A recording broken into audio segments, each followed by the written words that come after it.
What's up, guys? Still getting caught up, cranking out episodes from the summer and early fall. So appreciate your patience again. I'm going to get these next 5 or 6 out within the next couple weeks. So look for a lot more episodes coming out. But it had Howard Burch on this episode. Great story, especially for veterans. He's got a veteran background. And he also has a very great success story in his first year. And so watch the whole episode to hear kind of what he did in his first year and how he exceeded that average salary that inspectors can make and kind of push the envelope a little bit further. Tons of good marketing tactics. His construction and background in the services come to light as well, and his microphone kicks my ass. So first one to do that. So hope you enjoy, and thanks again for listening, guys. I really appreciate it. Can't thank everyone enough for the listens, support, the shares. Everyone's starting to really share the podcast on their networks, just because we're just trying to help. And the more people that listen to it, the more people I get on the pod to kind of tell their story, and we can just keep sharing knowledge. So again, thank you guys, and keep sending ideas our way. All right. Hey, Kevin. Howard, what's going on? Not much, man. How are you doing? Doing well. Love your mic. That was Yeah, absolutely. I do. I grew up a gamer, so that's awesome. You're the only person to out mic me so far on this podcast. Well, I never did the live streaming or anything like that, but I definitely am super conscious about like my voice and stuff like that when I come across being recorded. So that is something I always invested in when making videos and stuff like that, or doing video overlay content that was, talking about anything. I did a lot of narration before this, so that's where that came from, and then it's always stuck around. So I don't know. That's badass. That's so badass. Yeah, you have the best sounding voice. Yeah, I'm a little nervous. Something I'll be honest with you is I came onto the podcast and I wanted to do this because when I started as an inspector, your podcast was the first one I listened to in the home inspection industry. And I think at the time, you had just got Phil from Frederick Inspections there. Mm-hmm. That was my first conference. And I remember talking to him and from that podcast. So, and it's always been a dream of mine to come on board, but here we are, almost 9 months later. That's awesome. That's so cool, man. So cool. Well, thanks for taking the call to do this, man. You probably know the drill. We keep it pretty casual, and you sent so many good answers and notes ahead of time, so we can run through it all. And yeah, absolutely. I'm excited for people to hear your story too. Yeah. So a little bit of my background here. I started in the military, and then I came out after being a weather forecaster and got into the construction industry for 10 years. So I was in every position from an installer to a site super, and then made my way up to a project manager and worked in the construction industry for mainly themed entertainment and commercial. So building brand new buildings and then remodeling on a regular basis. So I had an extensive career. Orlando here is known for our entertainment industry. So I worked for Universal, I worked for Disney, and then the last company I worked for was Ripley's. And then of course, COVID happened. And like a lot of people in the industry, we got let go. And it was time to go ahead and do something new. So I came into the home inspection industry and literally did not have a plan or anything like that. Did not have any expectation. I knew about it. I went to conferences and stuff like that, but I was at a point with project management that I was feeling burnt out because I wasn't in the themed entertainment anymore. I was working for a solar company and I wasn't as passionate. So I'm a person that is, if it's very boring and routine, I'm not going to stick with it. If it's something that's interesting every day, I'm all for it. And that's why themed entertainment worked really well for me. And then here in home inspections, every single house is different. So some days I know I'm looking at a multi-million-dollar home. Other days I'm looking at a house that severely needs a lot of work, but it's different because you're stretching out your experience every time.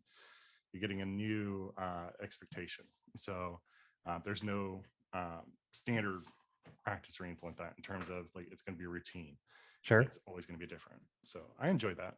What branch of the military were you in?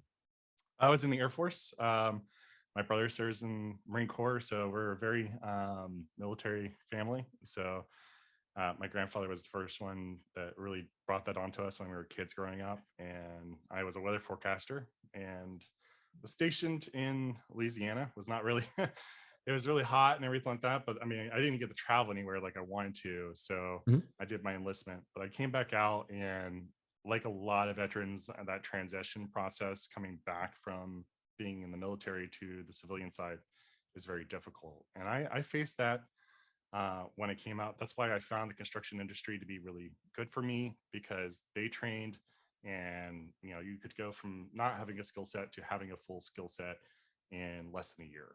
So Right. and that's, I mean, same thing could be applied to home inspections. I have a young guy right now. He's 19 years old, and he wants to get into this industry. He's hungry. He's already come along for some ride-alongs, so it's exciting that he's going to come on board too. And that's where I think that if I knew this 10 years ago, I would have been in this industry 10 years sooner. Right. It's so nice. Yeah. Well, thank you for your service. Mike and I grew up Air Force brats. So our dad, did 30 years. So we have much respect, and our industry obviously has a lot of, veterans in it. So it's really, really cool to hear. So thank you for that. How you said you'd known about the industry. How did you just know about the industry before you got into it? You said you went to some conferences. I went to, so yeah, of course, I bought a house, very early in my age. Mhm. I'm 31. I bought a house in my like early 20s Okay. on my own. So I knew what a home inspection was. I had one, but I didn't know much about the industry coming into it because I worked commercial. Mhm. So what I did was I started going to FABI, the Florida Association of Building Inspectors conferences, Yep. and I experienced that first before I came in and talked to other inspectors and said, "Hey, what's this about? What's your business about?" It kind of gauged everything I needed to know to jump into that business decision. Because when I initially came into home inspections, I was thinking, okay, I'll work for somebody else, Mhm. I'll get my experience, and then I'll start my own company.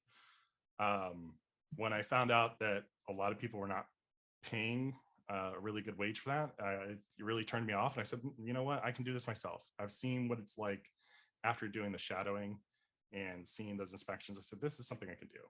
It's not something, my biggest thing when I started was like everybody else. I got that first jitter of those first couple inspections. Like you're like, oh my God, it's gotta be perfect.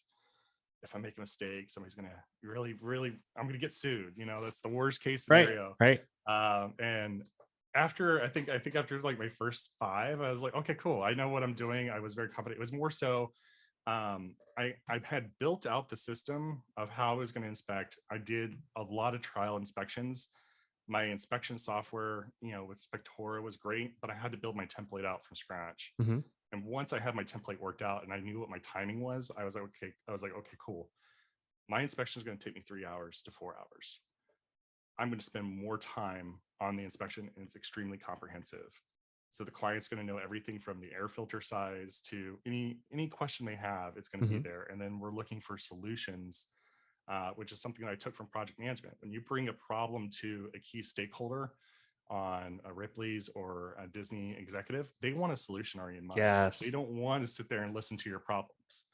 So when we go to home inspections, my comments are written like that, where here's the problem, here's the solution. If something as simple as caulking, if you need to caulk a base of a sink or a base of a toilet, they have a guide there that shows them how to caulk that toilet. Oh. And that is where you're providing that, because a lot of times when you're talking to realtors, they're worried about you're going to kill my deal or you're going to scare the buyer. I just tell the buyer, I said, look, this is something you can do, I can do. It's a very simple task.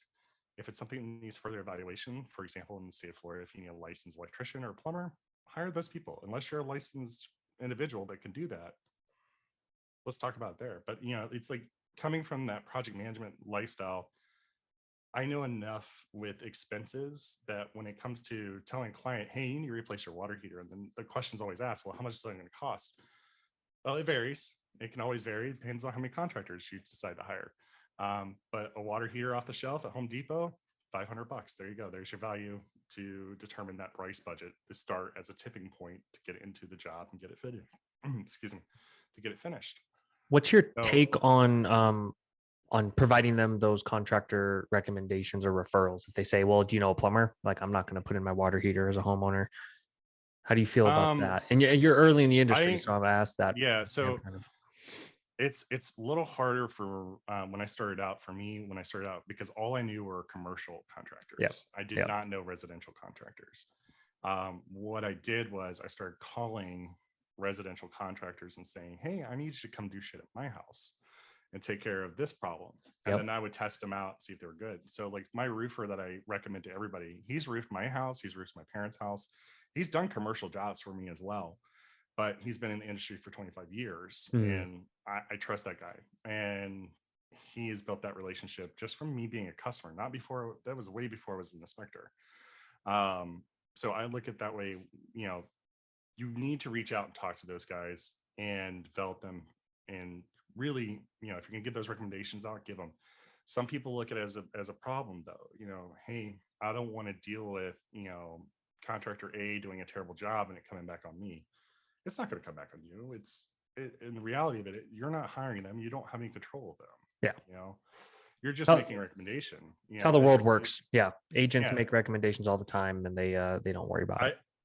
Yeah, I think it's more rude just to tell the client, nah, I'm not going to make a recommendation here. I'm just going to tell you to go look at Google. Just pull up Google and see who's highly rated there. If you don't know legitimately, at least Yeah. help the customer find a solution while they got you on the phone. That's the way they're calling you. Yes, and we have a tool for that. Obviously, we have the contractor recommendations tool where you can put that in, and that's kind of where we're getting more adoption with that. And I think it's a great thing. So we can dig into that another time. How did you get your first inspection? Because I say this with knowing most new inspectors, they can work on their template, they can do training, but when it comes to like, oh God, how do I get my first job? What did you do? So my first couple of jobs, like any other inspector, I went out and did, you know, I went on Zillow, looked up every open house every single day of the week. This is when I started this company. It was like right in the worst time of the year to do it. Do not open a company between Thanksgiving and Christmas. That's when you started this That's past what year? I started. Yeah, this past year. Wow. That's when I got operational and said, I'm going to go ahead and start doing inspections. I have all my ducks are in a row. I'm ready to operate. And that's where I was like, oh no, like it's Christmas, it's Thanksgiving, there's nobody here. Yeah. But no, my first job was actually I'm big about talking to people and meeting people. So first person that was my first inspection was actually my barber. We had like a 10-year relationship, and he was just looking to buy a house, and he spread the word through his barbershop. And then, you know, What? that's how it works, is you start talking to people and they start finding out what you're doing, you know. Wow. Your hair looks great. So your And barber's great, by the way. yeah, he does a good job. Yeah. That's amazing. So, That's one I haven't heard before, of just kind of everyday life talking. Did you just talk about where you were at in the yeah, process? And he was like, oh, this timing's great. yeah. Well, that's the thing, is like for a professional relationship, because we don't go drink or go have friends or anything like that. You know, we're not on a friend level. We're more acquaintances. But he knows a lot more. He's seen me from when I had started my career, when I got out of the military, Mm-hmm. to now. And so he's been there that whole journey, and I've seen him grow his company as a barbershop as well. Um, but you know, that was the first inspection. After that, I found some agents and started doing some inspections with that. That was the main process for that. Nowadays, we have a residential flipping company that we work with. They probably eat my schedule up the most. So I don't How'd you think meet there's a them? week that's so it was just, they were hiring me through a subcontractor to, basically it was like I was like the third man on the totem pole down to the inspector. Mm-hmm. The problem was the middle guy was just doing a terrible job scheduling and was not meeting their expectations. But they saw that I was coming out to every inspection that I was doing for them. They said, hey, look, we wanted to reach out to you and, you know, let you know that we love your inspection report. We love what you're doing. We're just going to start filing the inspections directly to you. And I said, okay, that's fine. I just didn't know who it was at the time that was talking to me on the phone. And then after a couple more months, then we knew, okay, this is who it is. And then they started to give me their new field reps and everything like that. So now my schedule is mostly working with that company, but I still have my new construction inspections, and I have my other clients as well that come on a weekly basis.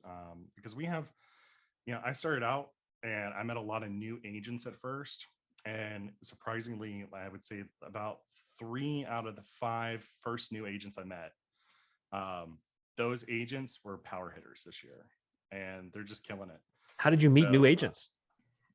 through open houses, I joined the Women's Council for local here in Orlando. There's one in West Volusia as well. That's the one I joined.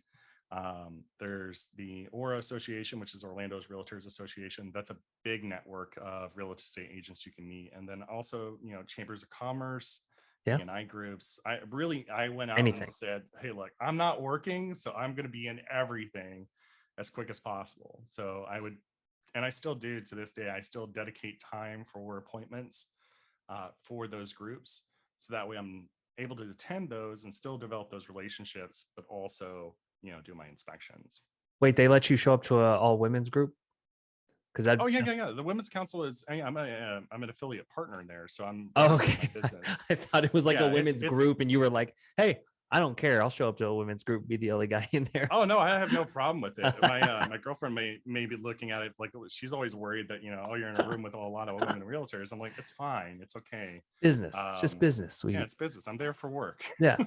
Yeah, that's cool though. I think that's a lesson that not enough people heed to is just join every group you can and get in front of people. Like, oh yeah, absolutely. Did that just come naturally to you, or how did I grew up not being a public kid, so when I grew out of my shell, that's where I learned I had the most success, was get into everything as much as possible, try to be involved as much as possible. And I'm not a very social person. Like, if you talk to my girlfriend, she knows, like, I am very much, when I'm at home, I'm quiet, I'm really in my own element. But when I'm outside, I'm very extroverted, so like I'm constantly networking with people. And that's something that a lot of inspectors need to really focus on. That you need to get out there and network. You need to not be afraid of being told no. I can't tell you how many times I had in real estate offices just tell me to get the hell out of here from their office. And it's awkward and it hurts, because you'd be doing you hit like 5 or 10 real estate offices a day for the morning section, and you're like, okay, well, by the afternoon you get to your last appointment, and it just leaves a bad taste in your mouth being told no. And that would just motivate me to go find the next real estate office that was like nearest to me on Google Maps and go ahead and check with them, and then I would get a yes. So have you noticed any, I guess, age bias, or like, are you connecting with younger agents more? Is that kind of your goal, or do you just view it as, hey, any agents, it's more of the personal relationship? Because I could see an advantage, and then I could also see kind of the good old boys club, wanting to only work with older inspectors. Like, it's a real dynamic, like, because the millennial home inspector fascinates me, and so that's why I love talking about this. I think that a lot of older real estate agents, they're set already. They've been doing business the way they've been doing it for the past 30 years. It's much harder for them to want to change. What I always recommend is that that premise of, hey, I know you got your main relationship, I'm just here as backup. I love that premise that you've taught and told people multiple times. With newer agents, I have less of an issue connecting with. They're the ones that connect through social media, Instagram. We really develop much quicker relationships there. Same age, same. If anybody's 30 or if they're prior military, the relationship's instant. It doesn't matter if you're a veteran and you connect with another veteran. It's on. A solid deal. Yeah. It's the same thing when I'm working with clients. I don't have any issues with the age there. I think it's more so, it's the relationships you build and being proactive about, hey, look, when I talk to people, I don't talk about what I do.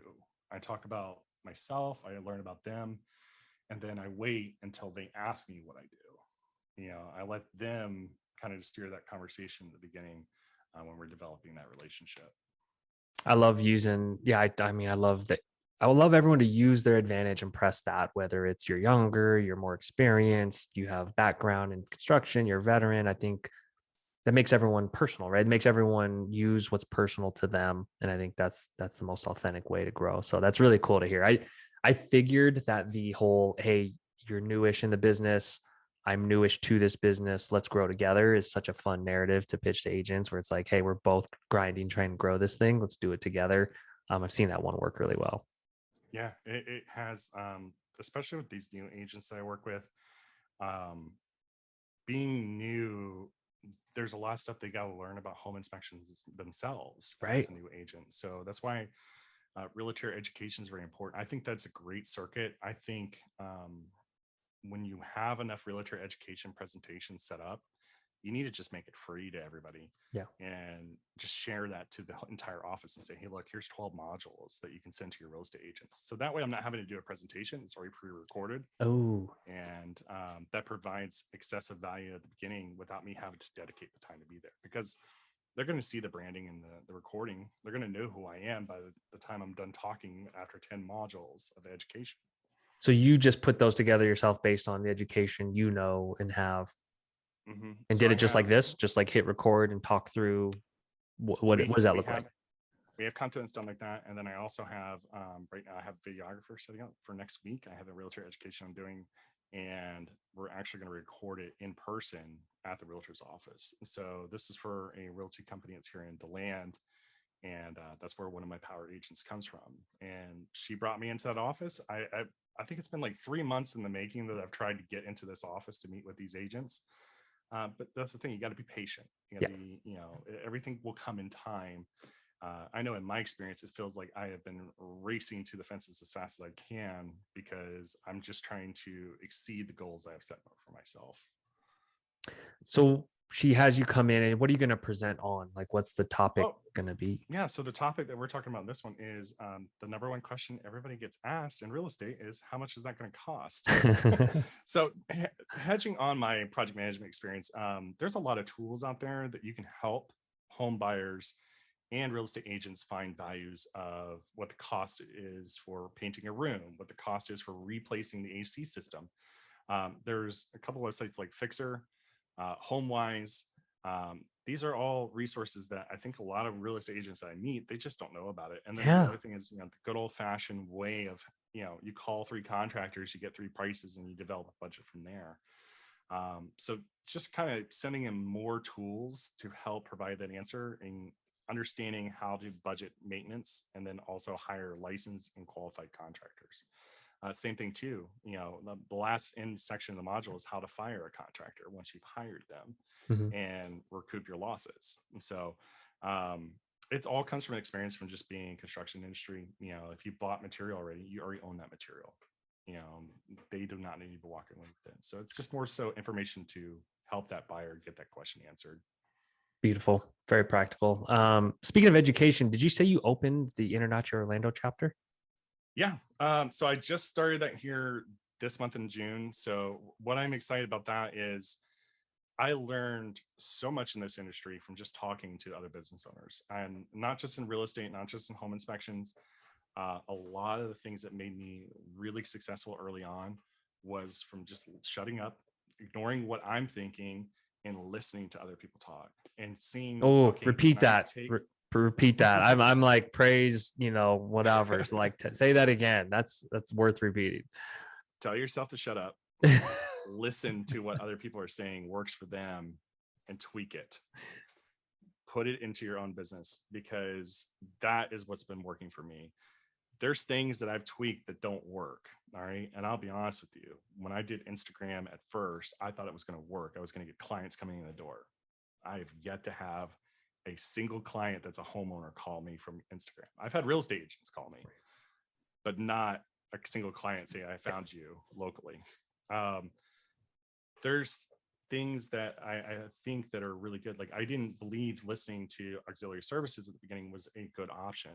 I kind of held off on that. I wanted to be really good at home inspections and wind mitigations and 4 points before I got into mold, pool, and sewer scopes. I lost so much work because I didn't have those services put on at the beginning. If I had set them up way sooner. So in quarter 1, I have my metrics of everything I have up here on the wall, telling me what I missed out on. I missed 15 sewer inspections that would have been great. I've had jobs that I've lost too because I didn't do sewer. Just because they wanted all in one. They just said like, oh, we It went want it all rolled in in one one. shot. Yeah. Okay. So my biggest thing is that's what I did here in quarter 2. I try to put as many auxiliary services on top. So Yep. one thing I want to talk about is subcontract. You want to subcontract any work you're not doing. So in the state of Florida here, WDOs are a very dicey topic to talk about. So you need to have a pest control license. There's a lot of other litigation that's involved with that from a state perspective. I don't do WDOs, but I Mhm. subcontract it. Okay. And I'm very transparent to my clients. I say, look, if you want to hire somebody, it's fine. I can go get you somebody right now. He works for me. This is his rate, or we're going to subcontract him out. He'll be there the same day as the inspection. But you bill them for it, pass it through. Yeah, I bill them for it, and I pay the subcontractor, and Beautiful. just take care of it like a 1099 situation. But to a customer, it's handling it all in one place still, and that's what's beautiful about it. And I don't that's think what I did was when I didn't have those services, I started finding people to subcontract. just subcontract. Yeah. Yeah. I don't think inspectors utilize that nearly enough. Over the years, I just they hold off and they don't know what they're losing in business. They usually don't calculate it. I think, and that's where it's like when I started the chapter for InterNACHI, just kind of turn back to that. I wanted to set up an environment where home inspectors can talk to other home inspectors and you can start coordinating. So look, in FOBI, I've had home inspectors that have sent me jobs because they can't facilitate it, or they had a customer calling all the way in Naples that wanted a home inspection in Orlando. And they're like, hey, I don't know anybody. I can't do it. It's too far away. Yeah. But here's Howard in Orlando. He'll take care of you. I want the Orlando InterNACHI chapter to be that, and that is a round table discussion, so that way we can dissect your business and see what you're missing, what you're blindsided to, and just give you information to be opening up to suggestions, so you can stop listening to yourself and listen to what others have to say. Now, it's always in a positive light, but there's things that you need to know when you're doing things wrong. And sometimes you just got to listen to that. It's really hard for people to have that hubris and be willing to just listen to what's negative. Because I know I had a hard time with that when it comes to my family and members, stuff like that. I always think like, oh, they're hating on that, or they just don't see what I see. And some of that may be true, but at the end of the day, you just got to be very reflective on your decisions, and you got to also stick with your gut on what works best too for your business. I love your mentality of adding value, spreading knowledge. I'm just a big believer that comes back to you like tenfold when you try to create a good environment for people to share knowledge, network, and you're not worried about like, oh, my competition's going to get better. It's like I assume you have the mentality of, dude, the pie's big enough. Let's all just like raise the industry. It's one of those things. Like I will say, like there's a lot of inspectors that I meet, and I'm a strong encourager. Like, hey, raise your prices, raise what you're doing here. Have you thought about this as a solution? And especially with newer inspectors, because there's a lot of guys that get in this industry. And the one thing I hate to see, just from one business owner to another, is you started and you're going to fail before you even got the chance to start. I don't want to see somebody quit. Because I know in my experience, most first 3 months when I started, that phone did not ring. It's hard. It's the worst. Hemorrhaging money. It hurts. It's one of those things like that's your moment. That's when you decide, is this really worth it to me, or am I just wasting my time? You got to stick with it and be motivated. Because here's the thing, motivation's fleeting. Dedication is what gets you to the finish line. Ooh. You have to be dedicated to what you're trying to do. Love that. And do you believe that can happen in the absence of a vision? Because you mentioned you just had a vision and the dollars you were going to invest. Talk me through a little of what that vision was like, because I imagine that's what got you through those hard times, right? Is like dedication to your vision. Yeah. So the vision was I wanted to, my goal is like, I wanted to have the ability to have a mechanism that could help give back to others. I'm very charitable in my personal life, and I want to do more, but I need more money to do that, or I need more time, or I need more. There's always something more I need. And that is what's vision for right there, because I'm a single guy. I don't have kids. There's not other things, but what's been really held up into me as a kid growing up and all through my life is the amount of giving to others, because you'll always receive it back, and you'll receive it back at the times in your life when you need it most. And there's been times in my life personally that have had that, where because I was so charitable in the beginning, it came at the right moment when it needed to be there at that moment. And I believe that's how it works. It's you gotta be willing to give in order to receive. So Love that. that's the vision. I wanted to be able to help veterans transition. This is a great industry. This is an industry. My brother, he's active duty right now in the Marine Corps. He is excited to get out of that and come here and start doing this. And he's actually asking about setting up and doing home inspections in Hawaii. No kidding. Yeah. Why do you think this is such a great industry for veterans? It's very regimented. I mean, you have your standards of practice. You have, you can set up your way of doing the home inspection. It's what you make it. But also, I think that, a lot of veterans and active duty members of the service, it clicks really well with the environment we're from. Like we do it by the book every time. That it works for me, and I just want to set that up to help other veterans get out of the service and have that stability right away. Because when you come out, you're like, man, I'm trained in weather forecasting, but I can't work at the local weather forecaster. I need a broadcasting degree. I don't need a meteorology degree for Right. that. So you're in a lost spot, and that's where, like, the construction industry, I think home inspections, there's a lot of industries like that where you can come in and develop yourself and rebuild yourself, because that's what you did when you came into the military. You got broken down and you rebuilt yourself back up. So amazing. I agree. The system and process kind of mentality, very prevalent in the military. And I think that really jives when it comes to home inspections. You're dealing with systems and you have a process that you stick with every time. I dig that. Let's switch gears for a second and talk digital, because I'm a millennial, you're millennial. Digital just kind of comes, we grew up with it. We grew up with technology, right? So you mentioned Google My Business, not necessarily using it for good. You mentioned the scammers. Let's talk a little bit about that. Why is that interesting to you, the Google My Business piece that you put in the notes? So here's the thing is, like, there's a lot of inspectors that I've met with, and when you talk about SEO, you talk about Google My Business.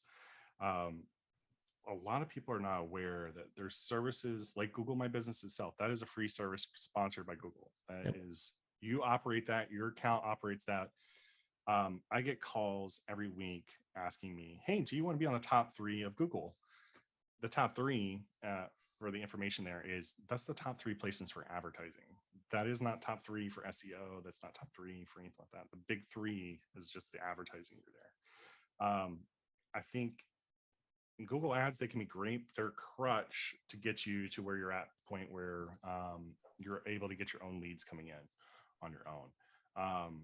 And it does, if you start on that and you lean on that clutch so much, when you turn them off the first time, I think April. It was May. It was March. March, I turned off Google ads in March just to see what would happen. And the whole amount of work fell flat on its face, because that was what was bringing in those jobs. You got to get to a point where you're not reliant on that as much. So I started lowering my budgets lower and lower every month, because the work started coming in on its own. But no, anybody is telling you something that's too good to be true, or they're calling you and they're saying, hey, look, we got to update your Google listing. It's going to be $200 for the year. It's not true. It's a free service. You self-manage it. And I think a lot of home inspectors just need to be aware of what items they manage on the internet and is in their control when they're setting up their Google listings and they're setting up, Yahoo. Same thing for Apple. You have to go ahead and do for Apple Maps. You have to set that up through them. And you have to provide your business documentation to do that. So be really much on top of that and aware of it. Like the PSA, because you're right. It's sometimes we forget. I forget to go over the basics sometimes in webinars when I'm like, set up your Google My Business. It is free. You have access to everything. Should not cost you anything. And that, to me, and then getting reviews gets a lot of inspectors off to an amazing start, and that doesn't cost you anything. That the review process is so important. I'm not. I think Phil's got an amazing system where he's making that high review percentage. I'm going to be honest, mine's 50. It's 50% review rate, which is amazing. Let's not compare to the leader in the industry, Phil. He's a psycho when it comes to probably asking. So, like, bless him, but you're doing amazing. But let's be honest here about that, because not every client you're going to meet is going to be technologically inclined. They Right. may never even use Google. They called you up because their sister or friend from church told them, say, hey, call this guy. There's a lot of people I work with, especially in my area, they're elderly, or they're just not into that. So don't expect every client to be a review, Yeah. which is fine. But also Google's one that I would focus on the most. Yelp reviews. I hate Yelp reviews because they get washed out. And I've had so many good reviews that were written, and Yelp just doesn't like it. Yeah. Facebook's a great one too, because those show up on your Google listing ad also, Yep. and they count towards that. So try to make sure there's enough options for somebody to pick, because if they're like, oh, I don't do Google, but I do Facebook, well, they'll put it on Facebook before they put it on Google. Yeah. I'm actually looking up kind of where you're at and how you're doing. 52 Google reviews, dude. That's amazing. Like, Yeah. and you're I had a bunch new of to the them business. lost. I want people to know, like, this is Yeah. exactly what you're supposed to do. And you're gaining ground on some of these established companies already. And you've only been in the business, what, 7, 8, 9 months? So we started, our first home inspection was at the end of November. Christmas came, so it was very dead during December. 7 months. January is when it turned on. We turned on. We had our first, let me go back and I got to look at the metrics in Spectora, because it was insane how many inspections we did that first. But I just love the ground you're gaining already. And I think I went from my first month, there was 26 inspections, and the following 3 months, once we got into March, it's 41. This last month we did 40 inspections, because today is the 1st of July. But we took a lot of ground, and it just turned on. It was like a faucet, and I've just been sitting there trying to catch my breath between the work, but it's been great, and I'm very blessed and thankful for it. But it took a lot of building that during those 3 months when I started, before I became operational, developing those relationships, telling people, hey, this is what I'm doing now. Because a lot of people, they look at you and they're like, okay, well, that's cool. I don't know you. You're new on the block. You got no reputation. You got no proof in the pudding yet. Right. So once you have that, it starts compounding. It's like compound interest. It just keeps building on itself. And I'm very fortunate. So but 60 reviews. My goal was 100 for the first year, so I was like, I'm trying to get that in 10 months. So I got You're on 4 track. months left. You're on track. Yeah. Did you realize how fortunate you were to be in the state of Florida when you got into the business? Because your average ticket, the average inspection in Florida, pretty badass, right? 4-point win. Yeah, you get on average, you could do a 4-point win mitt and a home inspection. This usually was required for insurance and buying a house, over 5 years in age. You got two auxiliary services already built into inspection. Yeah. So your average is probably 800 plus, right? And if we were to run averages across state Florida, more than that? It's a little less than that. Okay. Here's the thing too, is we have over 100 inspectors here in Orlando. So just in my central market, it's very competitive. And then we also have multi-inspectors coming from other parts of the state, such as Miami and Tampa, trying to penetrate into the Orlando market as well. Yeah. What's interesting though, is there is a level of localism here in Florida that people will only work with people that are local to them. And that works in my benefit. Interesting. That's cool. Here in Orlando. I'm here in Lake Marion area. So when I get calls, that's usually what they ask. Like, are you in town? I'm like, yeah, man, I live like 5 blocks away from you, man. That's awesome. I'm right here. And it's really good too, because once you get to know your neighbors and you start to do a lot more clients and stuff like that, they're in the local area. It grows into something that's amazing. Like I did a 100-year-old house. It was my first 100-year-old house here in Sanford. It was a historic home. And, that family, they've called me out maybe 5 or 6 different times just to see them, because they're from Chicago. They come down here, they're renovating this house. They called me out for dinner. We've built a great relationship. Wow. And I was just at their house here, Wednesday, looking at the house, making sure they're trying to get everything set up to do a 4-point so they can cut their insurance down. Got it. But that's the kind of service that we provide is, look, I'm looking to take care of you and help you, even from a consulting perspective, or just being a second set of eyes to tell you what I need to get you a 4 point and get you passed over to insurance. And they offer all the time, like, we'll pay you for it. I'm like, it's all right, it's fine.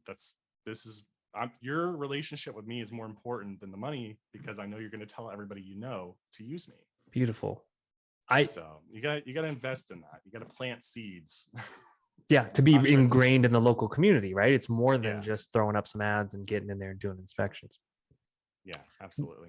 Can you expand a little on that kind of consultative approach? Because let me give you some context. So like at big conferences, biggest companies in the country, a lot of them are adding services to extend the relationship past the home inspection, because they're seeing it as, we've just been a one and done industry for 20, 30 years now. What about when the client needs something 6 months later, 9 months later, a reinspection, a pest inspection? Then we're not there. And so what do you make of kind of that model, that changing model of keeping up with your clients because they trust you, right?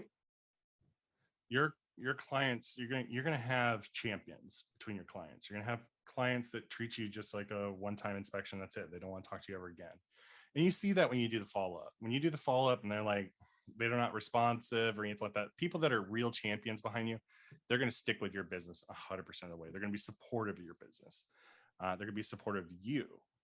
And that long-term, thing, I'm seeing that here with some of my customers that I've served 6 months ago, where, we provide homeowner resources on our website. Every blog article, everything we talk about is a how-to guide or solution-based approach to a problem that a homeowner may have. And a lot of those articles are written because I had somebody call me up, said, "Hey, Howard, I have a problem about this. Can you tell me more about it?" And I said, "Don't mind that. If I don't know the answer, I'm honest. I say, like, I don't know, but give me some time to get you some research." And then I write that whole article out and I send it to them. That is what I do with that long-term approach. Now, I think when it comes to, things after a year, after a home inspection, I think it's fair game once you're there, because I have clients asking me, "Hey, Howard, what do I need to do to, do this DIY project or this problem? I'm looking at brand new washing machines. Do you have any suggestions? Do you have any contractors?" Those kind of situations. That's the most common things we get. But I always tell my customers, I said, "Look, you can text, call me. My phone, I'm work from 9 a.m. to 9 p.m. every day, 7 days a week." I said, "I'm a workaholic. I love this job. I love what I'm doing. It's a great career, and I'm here for you anytime you need it." And that has built so much for my clients, because they do it. They take advantage of it. They do reach out. They do take care to ask you for your opinion about your problem that they're dealing with. They want to make sure that they're looking to you. We'll put it this way: they're looking to you to be that Google for them, because they trust you already. You did the home inspection. You've taken care of them multiple times during the process as they're closing. And then after that point, anytime they've ever need something, they come to you first. So I think it's a good position to be in. I think that can turn into a lot of other things too, from a consulting perspective. I have project management experience in the background. So like with this renovation for this 100-year-old house, we already talked about that. And I said, "Well, I can't do that until next year. You got to wait until January." Right. But this is a big project they're doing. But you're planting the seeds all over, and it's going to lead to good things. And I think it can be done. And we're very interested in threading that needle of helping enable you guys on the tech side to either facilitate those introductions or conversations or whatever it is that the future of this industry looks like, and do it in the right way. Do it in the ethical way and do it in a way that adds value and everyone wins. That's kind of how I see it. Yeah, I think you're right. When we talked about this initially, I think a lot of home inspectors are in the mindset, because when I came into the industry, I was told, "Don't get callbacks. You're going to get sued. Worry about liability." These kind of things. It's very much a scary situation. And I'm sitting there listening. I'm like, nobody's talking about customer service. Nobody's talking about long-term relationships. Value add. This is all stuff that when I'm project managing and I'm working with subcontractors in construction, you got to have that. You have to be long term. You're not looking at this project. You're looking at the next 3 projects down the pipeline that you're going to be hiring the same subcontractor for. So that is where, when I came to this industry, that's what made me want to accelerate, because I'm a person that says that, like, when you tell me no, don't do this, I'm going to freaking do it. I'm this troublemaker in me. I'm going to see why I can't do it. Yeah. Why you're saying no. And it's been beneficial because, you know, the customer service especially has really set us apart. Amazing. You mentioned blogging. So do you link to your articles or send them back to send clients links to your blog when they ask those questions? How did writing, was that just a natural evolution and progression for you when you were like, oh, they have a question, let me write this down so then I don't have to verbally say this to the next 10 people or 100 people? So, funny story, my cousin, he's like 8 years younger than me. I'm 31, so he's in his early 20s. And he came in to the house one day and he was like, hey, I need a nail to hang the shelf for his dorm room. And the nail he brought out was like a 5-inch nail to hang this shelf. And I said, dude, you don't need a 5-inch nail. You just need like a 1-inch nail at the most. I said, 1/2 inch is probably what you need. And he's like, no, man, it's got to stay sturdy. It's a heavy shelf. I said, no, it's not. That prompted me when I was like developing all this at the beginning, when I decided I wanted to make homeowner resources. I just remember thinking about that story.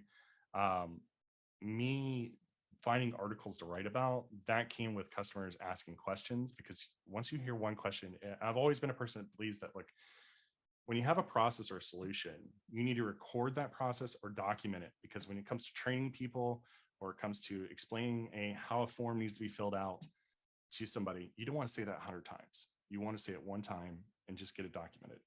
Once it's documented, you just send that information over and over again. It saves you so much more time. So like when we do our inspection comments, the articles are in the inspection comments. The video is in the inspection comments. Oh, great. Solutions are in the inspection comments. So that way, I'm not that I don't want you to call me back. I want you to call me if you have more questions.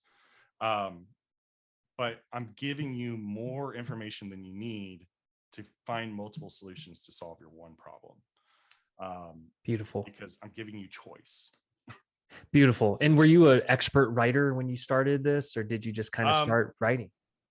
I like to write personally. I like to write from my personal experience. Nowadays, given the amount of time that's invested in everything like that, I'm going to give you one tidbit here for anybody that has never written a blog before and you have trouble with writer's block. There are AI writing tools now. And I'm not going to name drop any brands or anything like that, but there's one I use. I love it. It's $50 a month. It's great, because I use that not just for my email writing. I use that for every aspect of my business when I'm writing, because I need to be quicker and faster. And when it comes to writing long form content, such as a blog article, I need to have something written there fast. You know, you can write out the main gist points of what you're wanting to talk about, and it can help expand and give you filler words or help give you suggestions on what you should start talking about in addition to the topic you're talking about. It makes it really easy to start doing that, because I normally, when I started a blog article, it would take me 3 hours to write something, because I'm brainstorming it, I'm thinking about it on the way between inspections. I get home, I got to write out my outline, and then I start writing about my articles. Then I start doing research and stuff like that. It's time consuming, man. It gets kind of, yeah, you could spend as much time as you want. It depends on how detailed you want to be in the writing. With the AI writing, my same process, I do my research and I still bring my articles in for sources. But I can write the article in less than 30 minutes, and save my time. So bringing that down to like an hour to write a blog article. Beautiful. So 30 minutes research, 30 minutes to write it. So, but it really depends, like everything. Some topics are more harder to write about than others. Like if you're getting something more specific, like mold versus, I'm talking about, 12 ways to make sure your floors are clean, Yeah. It varies. So, I mean, there is a solution to that. The other thing is you can always subcontract it out. I'm a big recommendation on that. Use Fiverr, use freelance websites to have somebody write it, but you always want to proofread what they're writing, make sure the content's right. Yeah, no shortage of content writing tools out there that I always try and urge inspectors to look at. How did you I'm looking at your site. How did you get featured on Yahoo Finance and Business Insider? Reached out for that. Those you can do press releases. This is something that's been around forever with companies. You can get, you just got to be very diligent about what you write for a press release, and you have to write it well enough that's going to be newsworthy. And then you have to reach out to every single publication that you are targeting to see if they'll even feature it. So did that, got a couple of press releases, but then I found somebody that was actually in PR that was starting to do that now. So they're taking care of that aspect, and I'm not even having to worry about it. So like I said, back to subcontracting. I subcontract my CPA, I subcontract my SEO, I subcontract out everything that it's not inspecting and not marketing, because I'm good at the marketing side, I'm good at the inspection side, I do the phones, I do my own customer service. That's what I'm good at. Everything else, I rather have somebody else take care of it because they're the expert. They're going to do a better job in a quicker time frame than I can, and at the end of the day, it's still an expense for the business. It's not going to hurt me. It's much cheaper to pay somebody, $1,000 a month to do SEO or a task for you than it is to hire a full-time employee, because you got Social Security, you got Medicare, you got all these other things that are tied in with that, versus if you pay another company to do it. That's so smart. I think bridging that gap, yeah, you got to outsource contract until you're at the point where you gain efficiencies by bringing someone in house. And that's what Mike and I did that in the early days of Spectora. Amazing. Man, we've gotten into so much cool stuff. I love this. Let's wrap here with some of the fun questions about the favorite tool and toy, because it sounds like you got a badass ladder. Yeah. So when I got into home inspections, I sold my Toyota Tundra 2020 when everybody was offering more than what it was worth. Oh, so you got a good price. I got a good price, but I bought a Mazda 3 hatchback. So I had no ladder rack, no way of getting a ladder. And so I found this ladder called the Extend ladder through Amazon, and it folds down to 2.5 feet and it goes up to 22 feet. So I love that ladder. Here in Florida, we have a lot of clay tile roofs. That's pretty common here. Shingle, that's two most common types of roofs we have. We have high pitch and usually flat roofs with modified bitumen. When I deal with clay tile roofs, those tiles crack under no pressure at all. So I use the drone. I love the DJI Mini. If you take the time to go get your drone license, or if you're just wanting to learn how to fly a drone for recreational purposes, the DJI is the best because it's very cheap, it's affordable, it's $500. I've crashed like 3 drones. But I'll be honest with you, $500 is much more easier to pay and get a new one than to go out and crash a $2,500 drone or something that's a little bit more expensive. Because when you're learning, you're gonna have to learn all that. You're gonna have to learn, how to fly properly. And 9 times out of 10, it wasn't a house that caused it to do it. It was actually me on vacation hitting trees. So, how long did it take to get the drone license? I'm being prior Air Force and weather forecaster. It took me no time at all. I literally sat down, watched the YouTube video that was documented for that, applied for my license with the local one here in Sanford. They have an office that was here for that, and had my license, taken care of like less than a week. Oh, so it just depends on how much you want to study. I mean, for me, it was a little bit easier because I have weather and airfield trainings. Like I know what they're talking about from that curriculum. It's not a difficult thing that anybody can't learn. You can learn that stuff. It's I wouldn't recommend paying for a drone education course or anything like that. All that information is publicly available. It's a government sponsored thing, so they want you to pass that test. Got it. Just read. Just take the time to open the book and read. Yeah. You had the cheat code, but yeah, it sounds like anyone can get that. Okay, so you've been official for about 7 months. What's some things you've learned to never do as a new home inspector, or as a home inspector in general? I mentioned that don't give the candy bowls out. It just doesn't work. It's the old school way. It worked at one time. It had its time. It has time. I mean, it's one of those things where I think folks, I tell my girlfriend, I'm like, hey, you'd be great for marketing. Just walk in there with a camera roll and you kill it. You do Yeah. way better than I would. Uh, but what I would say, let me just go back here because I have my notes here. Is, avoiding customer service is one of those big ones. You don't want to avoid that. You want to make sure you're getting those callbacks, you're following up, keeping tabs on your clients, because I'm always a person that doesn't assume anything. I always assume the worst, that, they may be upset. They're just not going to talk about it. And I'm not afraid to make that phone call if they are upset. I be the customer service perspective, because if there is something that's wrong, you can resolve it much earlier than letting them stew on that problem and getting it worse. Yes.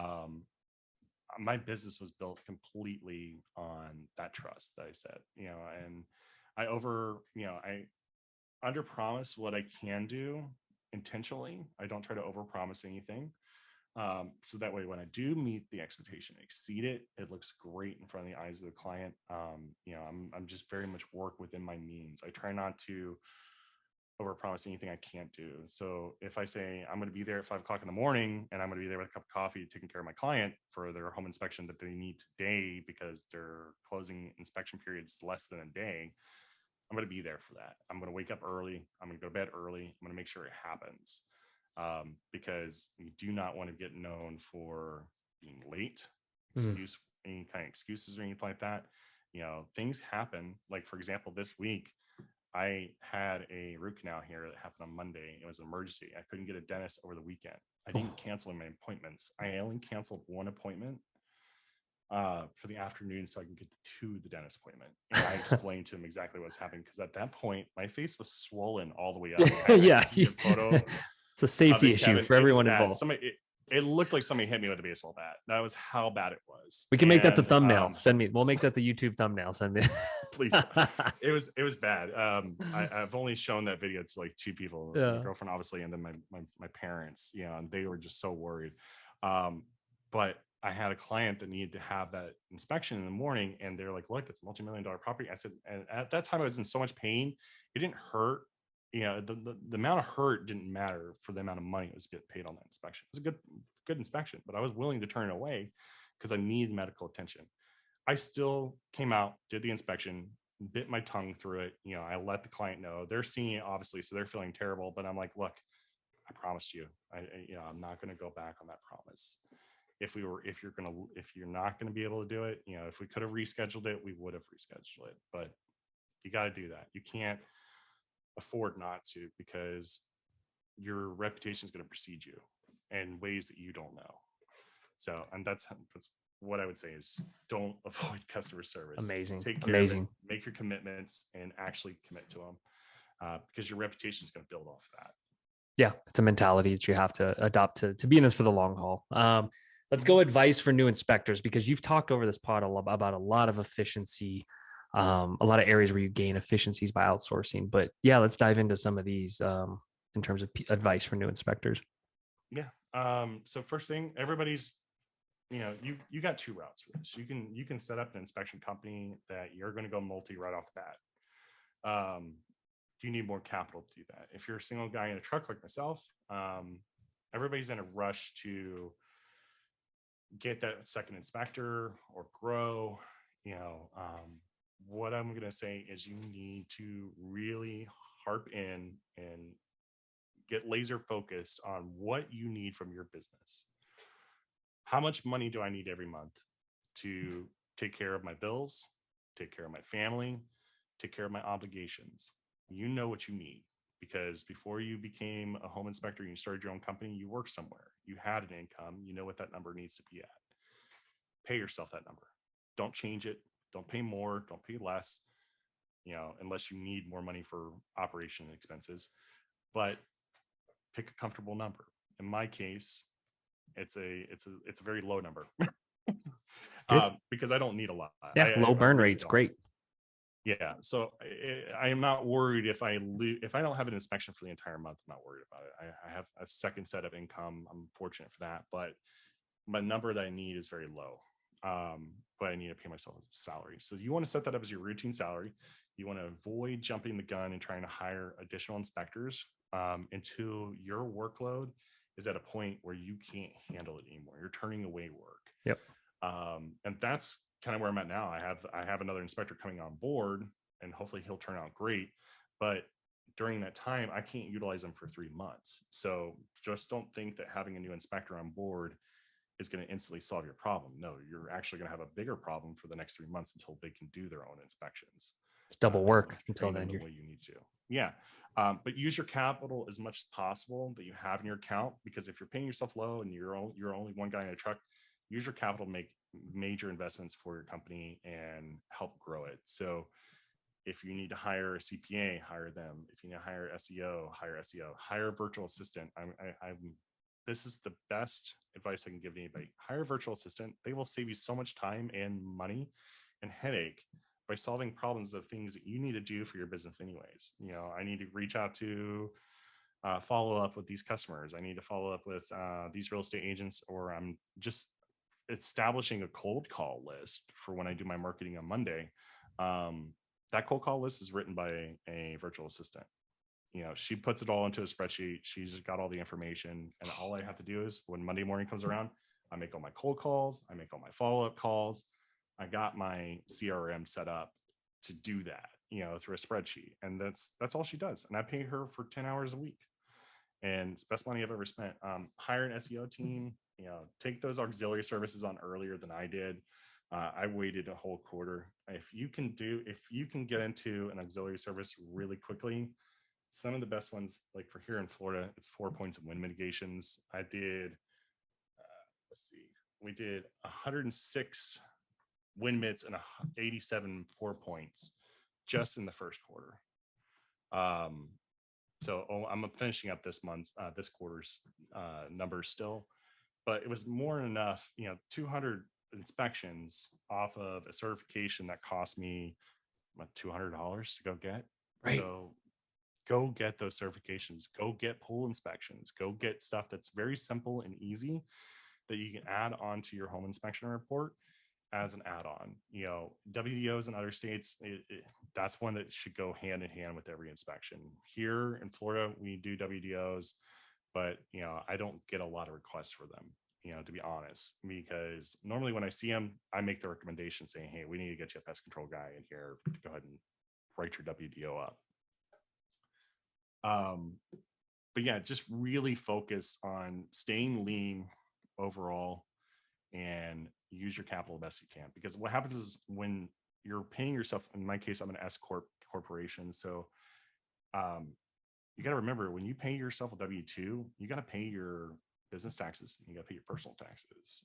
A lot of inspectors, I've seen them take money out of their accounts, of their business account, and then first quarter hits and they're like, oh crap, I didn't have any money in my account. I've already spent that money to pay my taxes. So just be aware of the expenses that are routine to your company on a quarterly or yearly basis or monthly basis, such as inspection software fees, those things, and budget for that. You want to make sure you're building that capital. In my case, I'm using my capital to be able to pay for the next employee and have their salary paid for the entire year. So set goals up for yourself. Be very diligent about it. Try not to overspend. You'll be all right. Amazing. So much knowledge. One wish list item for Spectora. Lay it on me. I want your agent CRM. I want a CRM so I can cold call. So what I love so far about the Spectora is you can go back and you can pull an entire CVS sheet of every inspection you've done, which agents you've done, how many inspections that agent has done with you. What I would like to know is, because what I'm doing is I'm having to kind of reinvent the wheel, bringing it out as a CVS, is have a little bit more agent specific CRM to where I know exactly how long it's been since they've booked an inspection with us. What is their total revenue that they've generated working with us? So that way I can be okay. I can start sifting through hundreds of agents and say, okay, these are like my top 25 agents that I need to really nurture the most to make sure that those relationships still stay profitable. Or, which agents are my newest agents that I just brought on here in the last, 90 days that I need to start working the relationship a little bit more with. A lot of those times, if that was all built in one tool, it'd be great to help with that situation. But I mean, you guys do great software. I love it already. And not to really preach about, Sectora, but I think you guys did a great job, because I still can pull that information out of the CBS. So I have it there. It's just up to me to make sure I'm utilizing that information, and it's there, it's available. You just got to look for it. So, but like, I like to know when my top performers are doing really well. I keep information like their birthday involved. I make sure I know what coffee they like. Anytime we go out to lunch or dinner, I make sure I have a note of where we went. And so, Ooh. But like, I had an agent here, one of my top performing agents, her name is April, and what's great is her birthday is April 1st. So like, it was very easy to remember that when we established a relationship. So I sent flowers on her birthday to her office, and sure enough, everybody in the office was like, "Who sent you flowers?" Beautiful. Yeah, and that's because we were friends. Yeah. Happy to report these are tools that we are working on this quarter. So they are coming. It's so good. This is such everything you said. I'm just like, I cannot wait till we build this, because it's because I mean, I think that's the hardest thing, is like, you're going to have a turnover of agents. You're going to have to know which agents have turned you over and found a different inspector, haven't used you in 130 days or whatever the case is. That they've gone cold, but you can reach back out to them then and say, hey, look, we haven't worked in a while. We missed you. Rope them back in, remind them that way. Yeah. But that's the thing, is like, when you're a single guy in a truck, you're focused in the field. You're not seeing that, Right. Whereas as a business owner, I see that. Like, I need to make sure I'm nurturing those contacts to bring more work in. So amazing. This has been great. Where can people find you, Howard? Where can people connect? I know you're going to have a ton of inspectors wanting to network with you and just kind of. Yeah, absolutely. You can find me on the Orlando Internachi chapter. Obviously, that's the first place I want you to look for me. Yeah. You can always give me a call. My phone number is going to be, I'll give you my information so you can list it as well. Cool. And you can find us on our website, homeshapeinspections.com. And then, of course, we're on Instagram. We got a YouTube channel that we're starting here. It's progress on that. I got a lot of hands in different baskets. Heck yeah. It's good. I like to make sure I'm constantly busy. I'm so happy for your success, and I can tell you're just getting started. You're doing all the right things, man. So and I want to be a firm believer here and say, look, anybody tells you that, hey, your inspection business is only going to make $60,000 in its first year, they're lying to you. I don't care what the national average is saying. You make your averages, and we exceeded that number well back in the past already. So it's amazing. Just keep crushing it and keep on going out there and working hard, guys. You're not alone. Everybody's doing the same thing. Love it. Howard, thank you so much for this, man. Great pod. I will I'll hit you up when we release this. I'm sure you'll want to push it out on your channels, but thanks for sharing all the knowledge, brother. All right. Thank you, Kevin. All right. Take care.